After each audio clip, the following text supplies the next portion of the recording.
Hey, so my top 10 British vehicles was a very popular video. Um, so I'm doing another one, and this one was requested, and it is my top 10 Soviet vehicles. And I'm just going to get these slides. So here we go. Top 10 Soviet vehicles. This one is not really a response to Hollywood wargaming and their videos on more or less the same topic. It was inspired by um, and requested by my viewers here. So, as per usual, when I'm looking at top 10 vehicles, I'm looking at the top 10 vehicles of the game. That a certain faction has available to them. I am disregarding where they were produced, I'm disregarding when they were used, all of that. I don't care about any of it. I am not a rivet counter here. This is a channel purely focused on competitive bold action, and that is what I'm giving you. So if you like all that other stuff, this is not it. This is not it. I'm just giving you my subjective view on what is the top 10 best Soviet vehicles, and I am arguing for it in the game. So, top 10 in the game. Here we go. Number 1. I guess you can guess this one. It's the Dakka Stuart. Um, it's so useful. It's the M3 early war Stuart light tank. They were produced in rather large numbers, and they were sold in the Lend-Lease agreement to the Soviets as well, not just the British. So the Soviets had them, and they, as far as I know, they actually kept the sponson LMGs. That's what makes them the darker version, right? They kept the sponson LMGs for longer than any other nation, um, giving a little bit of credence to the Soviet cheesemongers. But that aside, let's just look at why it's so good. It's even better in the Soviet version than it is in the British one. You get 8 plus vulnerable, so that's pretty much the standard Stuart stuff, right? It is a light tank. It can weather small arms fire. It can weather anti-tank rifles pretty well. Light autocannons at long range is still good. Heavy autocannons, nah, then it gets tricky. Um, but in the side, it's really vulnerable. You can't expect this to survive any serious hits from any anti-tank weapons. Um, However, it does dish out quite a lot of pain. It's the ultimate anti-infantry tool, right? Because it has 18 MMG shots, 23 if you're giving it the pintle mounted as well. Um, that is an excessive amount of MMG shots. And in the Soviet version, you can buy it with Recce. If you do that in the British version, they take off your turret, so you can't actually have a Recce Dakka Stuart. But in the Soviet version, you can. This makes it way more survivable. And Soviet Stuarts, I think, should always be run pretty close to some area terrain. So what you do is you drive into the area terrain, you deliver your darker shots, the 18 mmg shots, at something vulnerable, and then as soon as something threatening comes along and shoots at you, you recce back behind that forest, behind that ruin. Um, so now you're out of line of sight. That is perfect. That is simply good tank play. That Recce Stuart is amazing. It's even better than the regular Dakka Stuart. So it's definitely 140 points worth, which it is what you're going to pay for it. If every single point is definitely, this is the best point for value buy that you can do in the game. So yeah, that has to be my first pick, right? And I think this should be in every serious Soviet list that wants to compete. You have to at least consider bringing the Stuart. Although I mean, the British, they have an awesome armored car selection, right? The Soviets, their tank selection is pretty good, but it's also overloaded, so you're going to have to pick and choose what you want in your list. And this, of course, competes for the tank selection, which is a shame. My second pick is the Universal Carrier, and you'll see this repeated in my British top 10 as well. Um, the Universal Carrier is what makes a certain army build called the Soto Tank Army, because you can stick your um, mounted recon units or your engineers into these universal carriers. They are perfect for a minimum sized unit with a flamethrower or something else nasty, and then give them a pintle mounted LMG, and that means that they can split fire. They are miniature tanks. They are 7+. They can't get destroyed from small arms fire. They will get pinned. They are open topped, but they are really, really strong. At 70 points, they are steel as well. One thing I'll add here is that they are tracked, which means that they can go over walls, which can be very, very useful. Um, when I play bold action with, a friendly game, we will typically say that you can't go over a wall that is taller than your vehicle. However, that's not what the rules say of bold action. So for me, I was like, well, I park my Bren carriers behind a wall that completely covers it, brings it out of line of sight, and then when I want to, I just go through that wall into the other side where I can start shooting.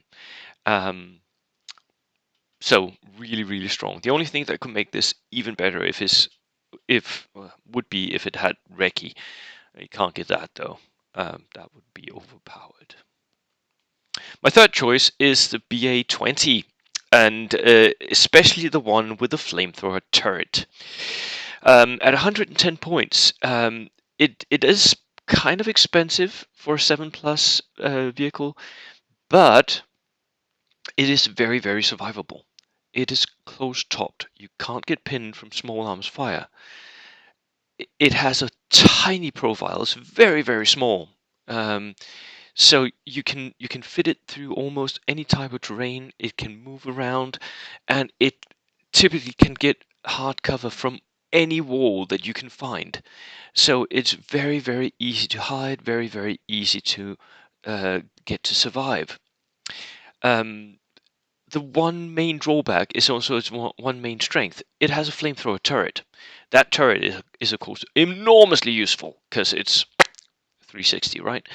Um, and it's very, very deadly. It's threatening to all things. Tiger tanks, beware. A BA-20 will kill you if it hits, and if you get a lot of pins and you fail your test, right? And then it can kill you. However, if it runs out, which I know a lot of Soviet players who complain that theirs always does, yeah, that sucks. Um, the BA-20, I think, like most things with a flamethrower, is better as a threat than as an actual killer, but it does work as a killer as well. So really, really strong, and that is my third pick, something that I would put in most of my Soviet lists. Pick number 4 is the Katyusha. The main problem with the Katyusha for me is that it is in the tank selection, so it competes with my number 1 pick, the Dakka Stuart, which sucks. So basically, you can make a whole army just using my number 1, 2, and 3s, right? But when you get to number 4, yeah, you're going to have to make difficult choices unless you're playing CeeLo Heights. It's soft-skinned, so it's not very survivable, but it is a little bit more survivable than infantry is. Um, it is, however, huge. That whole rocket ramp on top of it makes it enormous. It's very difficult to hide. Um, but it is mobile, so you can move out of sight, line of sight, or into line of sight when you want it. It's 64 points for an inexperienced one, and I think you should always buy them inexperienced. You don't need it to be regular. It won't shoot better because it's regular, and you definitely don't need it to be veteran. You're not going to outflank with this. This is going to start on the table and it's going to start shooting at the enemy from turn 1 because it's a multi-rocket launcher, right? What you wanted to do is you wanted to encourage the enemy to spread out so that your Bren carriers and your Stuart can hit one flank of him. That is what the Katyusha can do. So for me, it's just a very, very useful tool to have in your arsenal. I would like it to be an artillery piece, but it's not. That is my number 4. Number 5 is the Tokarev. Again, soft-skinned, huge vehicle. It's so enormous that gun mount, the pintle mount for the 4 Maxim guns, is just enormous. It is very cool, however. I I don't ever see it used against airplanes because airplanes suck in bolt action, but against infantry, 4 medium machine guns, that's 20 shots. That will delete anything. It will just rip it to shreds. So the main drawback for me, and the main thing that pushes it down from the Dakka Stuart, is that it's just way more vulnerable. But it is also very, very cheap. 60 points for 20 MMG shots. That's half the price of a Dakka Stuart. So if you're running Soviet tank platoons, for instance, just one of these may be a good idea. Just stick it in there just to handle enemy infantry. It's also very mobile because it is wheeled, so you can move it quite a long. I mean, just the maneuverability going around the table is quite good. Yeah, so the Tokarev, I would recommend it highly.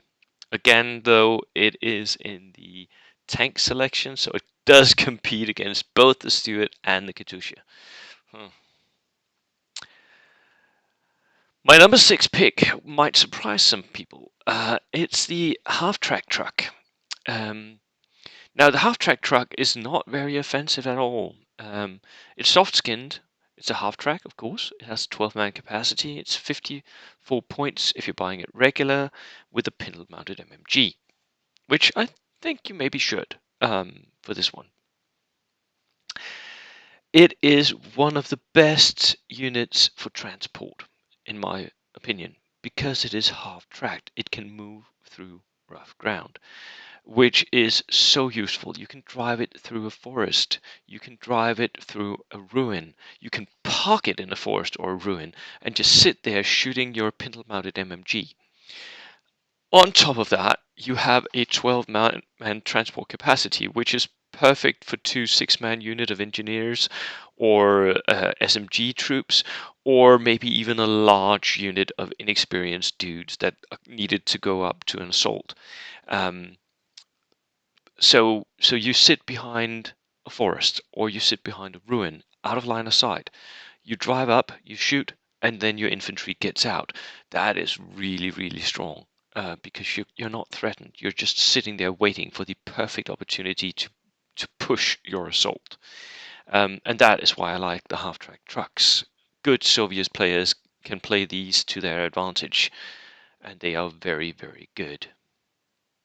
Number 7 will be the Komsomolet, which has sort of the same feel as a Bren carrier. It's also the same point value. You can't buy a pintle mounted though, so it makes it a little cheaper. And it has a 6-man transport capacity, not a 5-man. Like the Bren carrier, it's 7+ open top tracked and has a single front-facing LMG. This one is good also because it has a certain transport capacity. It's the perfect size for a small push unit. The SMG carrying veterans that the Soviets can have, they go into this, and even though when you look at the Komsomolet, look at this the seating here. So in real life, any MG shots or small arms fire to this Komsomolet would definitely kill the troops transported in it. In the game, they're perfectly safe. So you put your 6 SMG veterans on this Komsomolet, you drive behind a ruin, through the ruin, and then you push the SMG armed veterans to where they need to go, to an objective or to somewhere they need to clear out in close combat. Perfect. Perfect sized, perfect little machine, perfect price setting as well. It's really good. Um, yeah. Number 8. Number 8 is something that I learned to hate and love due to Bjarke, who plays in the Danish meta. He started at one point maybe wanting to go to the WTC with us, and he trained with us for a year. And he started. He plays Soviets, and he started bringing the OT-34, which is a 9 plus tank. So it's a big, chunky. It's a T-34 tank basically. Um, at 235 points is also a big investment. But for Soviets, that's less of a problem since you have many units that you can buy for cheap and that gives you order dice. The main attraction here is that it has a medium anti-tank gun, perfect for hunting Stuarts, a coaxial MMG, and a hull-mounted flamethrower, a vehicle flamethrower, 12-inch range. That means that each turn, this tank can erase not one, two enemy units. If it hits with its main gun, that is one thing dead. If it hits with its hull-mounted flamethrower, that's another thing dead. This is a beast of a killer, and something that I think it's possibly the best medium tank of the game right now, um, with the possible exception of my number 9 pick. Um, it's really strong. However, medium tanks are not especially good right now, and they do compete with some very, very point efficient tanks, the Dakka Stuart. Um, so that is why it's only my number 8th choice. But for a good player, a player who knows his way around playing medium tanks, this I think is possibly the way to go. Simply because one of the things that many medium tanks lack is the ability to threaten multiple targets, and this has that. So it's a good medium tank, and it's definitely a bullet magnet. The games where I played against this while we were training, me and Bjarke, I tried my damnedest to kill this. Everything went against it, which of course meant that the rest of Bjarke's army was free to do as it wanted. My number 9, you've seen this before. This is the M3 Lee, and this and the OT-34. For me, they are sort of similar in many respects. This is again something that can threaten multiple targets. For the M3 Lee, that is 3 different targets, which is very cool. It's a 9 plus tank. It's 220 points, so it's a bit cheaper than the OT. It's also a little less deadly in some respects, but it can threaten more targets, which makes it maybe more useful, arguably. It has a medium anti-tank gun. It has a light anti-tank gun in a separate turret, and it has a coaxial machine gun for that light anti-tank gun, and a turret-mounted medium machine gun as well in the little cupola on the top there. Its main drawback for me is that it's very, very big. It's very tall. So that of course is a problem, but it does have several opportunities of shooting at enemies, and it has 3. It can shoot at 3 different targets, which can possibly mean that you have that one perfect turn where your medium anti-tank gun kills a Stuart, your light anti-tank gun kills a truck, and your MMG makes an infantry unit go down and takes a few casualties. That is a perfect turn for a tank. My number 10 is the T-26A. It's a light tank. It's not very good, but it's pretty cheap. It costs the same as a Bren carrier. It is 7 plus, closed top and has two separate MMG turrets. So these turrets can actually shoot 360, even though in real life they would have been knocking against each other like that. But they can shoot 360 in the game, which means that it's very, very usable. You can offend two separate infantry units, and for 70 points, that is very cheap. The one thing that I would wish for the T-26 tank is that it was not in the tank slot where it competes against much better choices.